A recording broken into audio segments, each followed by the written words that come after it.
जैसे बताई दिया कि प्रथम मंत्र जो आपका जाप है आपके इन सभी कमलों के से बरी कराएगा आपको। जैसे ये राधा स्वामी पंथ वाले और जय गुरुदेव पंथ वाले ये एक विचार है इनके एक जैसे, क्योंकि ये राधा स्वामी पंथ से ही निकले हैं, आगरा वाले से ही, और ये व्यास वाला भी, और धन धन सतगुरु सच्चा सौदा सिरसा और जगमाल वाली वाले, ये निरंकारी, ये ठाकुर जी वाले, ये सारे एक कुएं का पानी है जनोद वाला जो बयानी में बना रखे। ये इनका ये क्या कहते हैं कि हमारे गुरु हम तो सीधे त्रिकुटी पर ध्यान लगाते हैं। त्रिकुटी पर हमने नीचे के इन कमलों की कोई आवश्यकता नहीं है। देखिए घर का राज बना रहे हैं, हमने अब विदेश में हैं और स्वदेश जाना है मान लीजिए, और वहां से वापस आने के लिए आपने वहां के सभी नो ड्यूज सर्टिफिकेट लेने पड़ेंगे, और तब आपका वापस आने का सारी क्लियरेंस होगी, तब आप वापस आ सकते हो। और आने के लिए फिर किराया भी चाहिए आपने। तो ये यहाँ हम जो रह रहे हैं, जैसे किसी ने टेलीफोन का कनेक्शन ले रखा था, बिजली का, पानी का, गैस का, धंधा ठीक ना होने के कारण वो सारे कट गए, उनके टैक्स दिए नहीं, तो दूने कंगाल हो गए। तो उस समय कोई ऐसा गारंटर चाहिए आपने जो सरकार से आपकी सुविधाएं चालू करवा दे, और फिर आपसे कहेगा कि आप अपनी कमाई करो और टैक्स भरो। तो बहुत अच्छी बात होगी, कमाओगे तो टैक्स भी भर दोगे। तो दास आपका गारंटर बना दोबारा, आपके ये सारे कनेक्शन चालू करवा दिए। अब इनके ये मंत्र जाप करो, इनकी मजदूरी करो, या साधना है, पूजा नहीं है।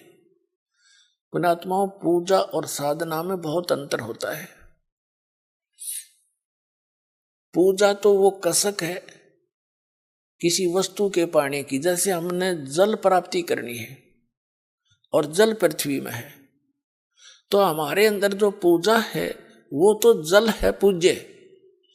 उसके पाने के लिए जो भी हम प्रोसीजर अपनावाएंगे, जो इंस्ट्रूमेंट यूज कराएंगे, वो वही हो जो उस पानी को, पूज्य वस्तु को प्राप्त करा दे। इब हम लकड़ के लठ के ना वो खोदन लगे, कद तक खोदेंगे इसने? यानी जो गलत नाम है वो लकड़ के लठ से धरती खोद रहे हम, वो कभी नहीं हो सकता, वहां तक पहुंचे नहीं सकते। तो उसके लिए इंस्ट्रूमेंट है बोकी और पाइप।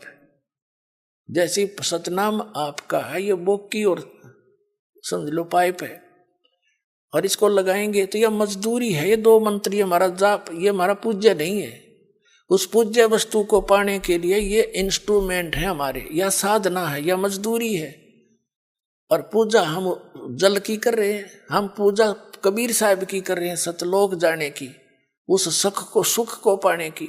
और ये जितने भी मंत्र हैं ये हमारे इंस्ट्रूमेंट हैं, ये हमारी साधना के हथियार हैं, ये औजार है हमारे। इनसे हम मिलेंगे, ये औजार ही वहां इस प्रोसेस में इस प्रोसीजर में यही कामयाब है, दूसरा कोई हो ही नहीं सकता। तो मंत्र नहीं इस पृथ्वी पे मोक्ष प्राप्ति के, केवल यही मंत्र है जो दास आपको दे रहा है। और ये प्रमाणित है, जिन महापुरुषों को परमात्मा स्वयं आकर मिले और उनको पहले तो सचखंड सतलोक दिखाया, जो स्थान की हमने कति भूल पड़ गई थी। अब पुण्यात्माओं, जब ये प्रमाण दास के पास नहीं होता तो थूक बिलो लेता मैं, किसी का जू नहीं रहेंगे वो। अब ये ऐसे एथेंटिक प्रमाण हैं जो आपके हृदय से हट नहीं सकते।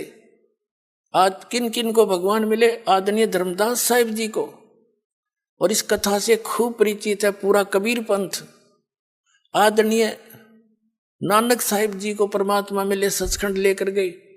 इससे पूरा सिख धर्म अच्छी तरह परिचित है कैसी घटना घटी थी। और ऐसे ही आदरणीय दादू साहिब जी के साथ हुआ था, ये भी दादूपंथी सब जानते हैं। ऐसे आदरणीय गरीबदास साहिब जी के साथ हुआ था, सतलोक लेकर गए थे, वापस छोड़ा था, ये पूरा गरीबदास पंथ जानता है। ऐसे घीसा दास साहिब जी के साथ हुए थे। तो कहने का भाव ये है कि उन महापुरुषों को उस परमात्मा ने कौन सी साधना दी थी सतलोक जाने की, तो वही हमने आवश्यकता पड़ेगी, उससे अतिरिक्त कोई भक्ति नहीं, कोई साधना नहीं। तो वो कौन से मंत्र थे? वो यही थे वो मंत्र। इनको आदेश दे दिया था सख्त कि धर्मदास मेरी लाख दुहाई, यो मूल ज्ञान की तबार न जाए।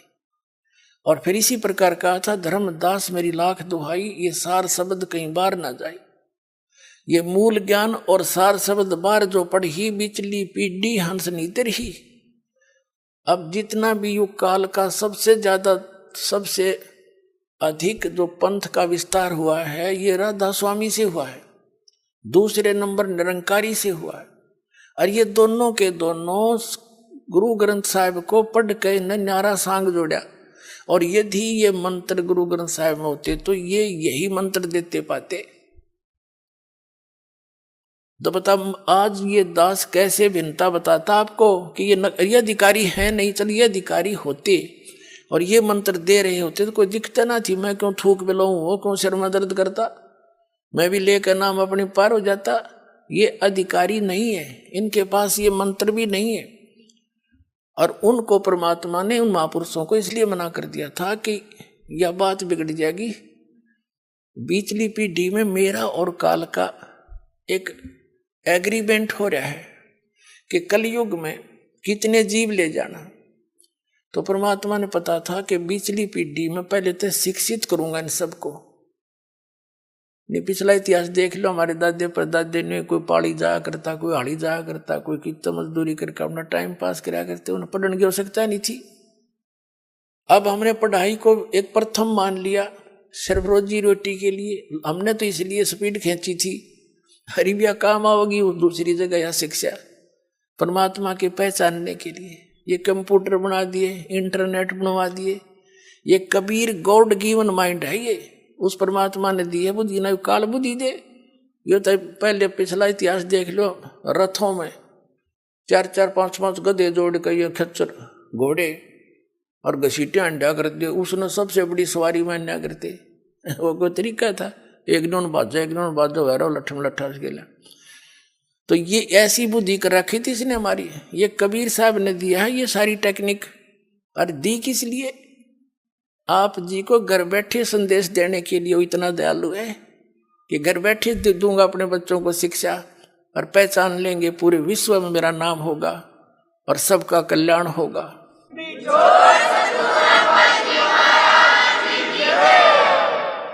तो कहने का भाव ये है पुण्यात्माओं, परमात्मा कहते हैं कि ये राधा स्वामी वाले कहते हैं हम तो सीधे तिरकुटी बजाते। तिरकुटी तो इनने बरवाड़ा का बस स्टैंड मान रखा है। हाँ, पैदल गए पैदल पहुंच गए, साइकिल ठा साइकिल पर बैठ कर पहुंच गए। तिरकुटी बजाने के लिए अंगा लगेगा। तिरकुटी इन बेरा भी कोई ना तिरकुटी है कहाँ, सुन रखी है कबीर साहब की वाणी में।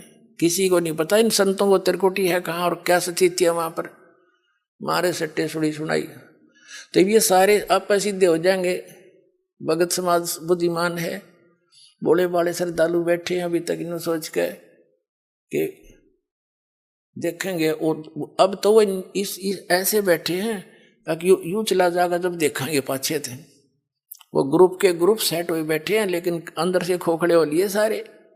ये राधा स्वामी वाले, धन सतगुरु वाले, ये कबीरपंथी सब खाली करके दिखा दिए। इनके थैले नू उलट दिए, ऊपर बोर्ड के मैं था पाया खाक इनमें।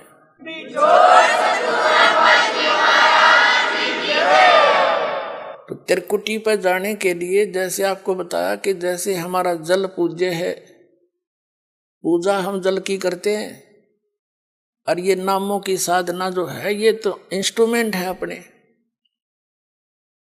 तो 2 मंत्र का जो जाप है आपको, तो त्रिकुटी तक तो हम इनके जो पहले मंत्र में देते हैं, ये यहाँ तक बड़ी आपको एडवांस करवा पाओगा परमात्मा। यहाँ तक तरोड़ा ही नहीं है, ये आगे फंड करता है वहां जाकर त्रिकुटी पे। वहां पर 3 रास्ते हो जाते हैं। सामने वाला रास्ता इसने कति बंद कर रखा है। ये अध्यात्म मार्ग उल्टा चलता है। जैसे हम त्रिवेणी बोलते हैं, वहां पर इलाहाबाद में जो गंगा और जमुना मिलती है और तीसरी कहीं नीचे सरस्वती है, और अध्यात्म मार्ग में उल्टा चलता है। वो वहां से 3 रास्ते हैं, बीच वाली जो है वहां इसने ब्रह्मरंध्र है, वो ब्रह्मरंध्र पर लोक ला रखा है वज्र का, और ये परमात्मा के सतनाम के 2 अक्षर के नाम से और तीसरा जो मंत्र है आपका सार नाम से खुलते हैं, उसके बगैर वो खुल ही नहीं सकता।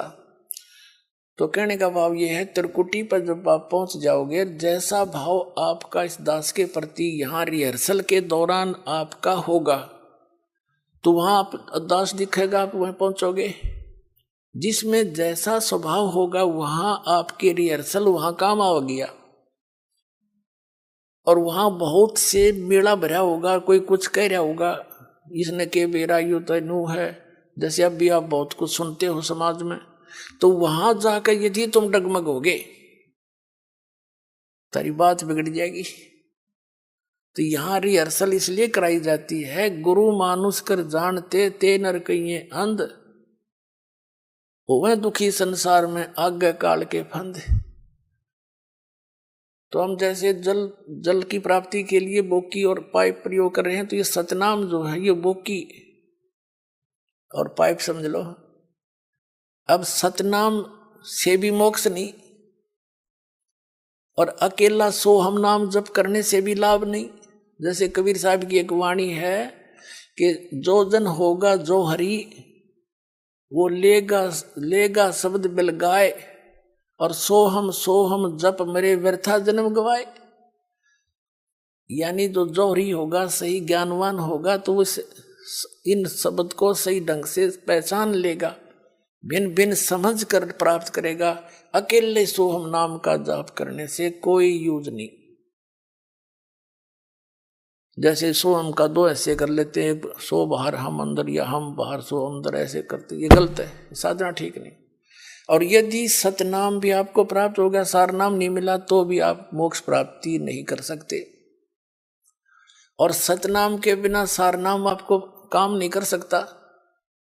जैसे हैंडपंप लगा रहे हैं, पाइप तक पानी तक पाइप पहुंच गई, इस प्रोसीजर से पाइप बोकी और पाइप जल तक पहुंच गई, जल प्राप्त नहीं हुआ, उसके लिए हैंड पंप लगाना पड़ेगा, वो सार नाम है।